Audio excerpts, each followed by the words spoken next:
मित्रांनो, हे सोयाबीन खूप सुंदर दिसत आहे, पण या सुंदर सोयाबीन मागे एक धोका लपला आहे.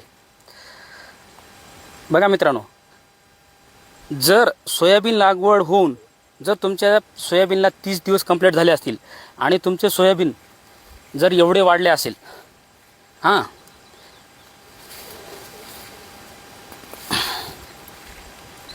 एवढे वाढ होऊन त्याची जर काहीक वाढ झाली असेल आणि त्याला कुठल्याही प्रकारचे फूल जर लागले नसेल, तर समजून जा हा खूप मोठा धोका आहे. म्हणजे ही गोष्ट तुमचे उत्पादन अर्ध्यावर आणेल मित्रांनो. म्हणजे 50% तुमचे उत्पादन घटण्याची शक्यता आहे. हे बघा, काहीक वाढ याच्यामध्ये जास्त झालेली आहे मित्रांनो. मग अशा स्थितीमध्ये काय करायचे?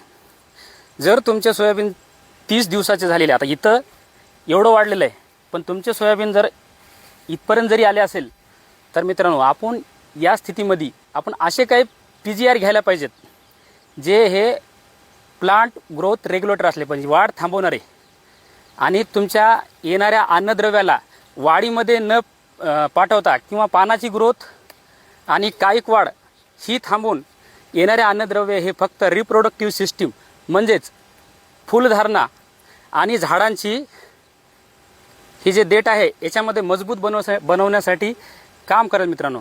तर ते घटक कुठले घ्यायचे मित्रांनो? जर एवढी वाढ झाली असेल तर आपण BSF कंपनीचे लिओसिन हे औषध तुम्ही घेऊ शकता. याचे प्रमाण घ्यायचे असेल तर 30 ml प्रति पंप 15 लिटरसाठी घ्यायचे मित्रांनो.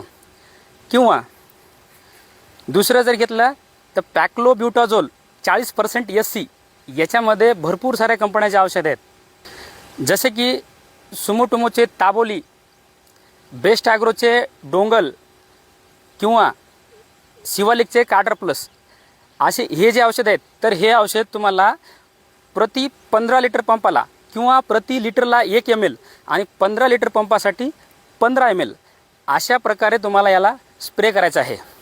हे स्प्रे जर झाला तर मित्रांनो तुमची कायिक वाढ, हे जी एवढी वाढ झालेली आहे, हे बघा इथून इथपर्यंत एवढ्या अंतरावर जी वाढ झालेली आहे, ही वाढ तुमची अर्ध्यावर येईल आणि फुलधारणा जी आहे, फुलांची संख्या ही भरपूर वाढेल मित्रांनो.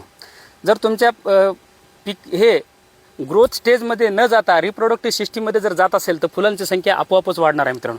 आणि जर फुलांची संख्या वाढली तर फळधारणा ही चांगल्या प्रकारे आणि जास्त होईल आणि तुमचे दाणे सोयाबीनचे हे खूप टपोरे होतील मित्रांनो.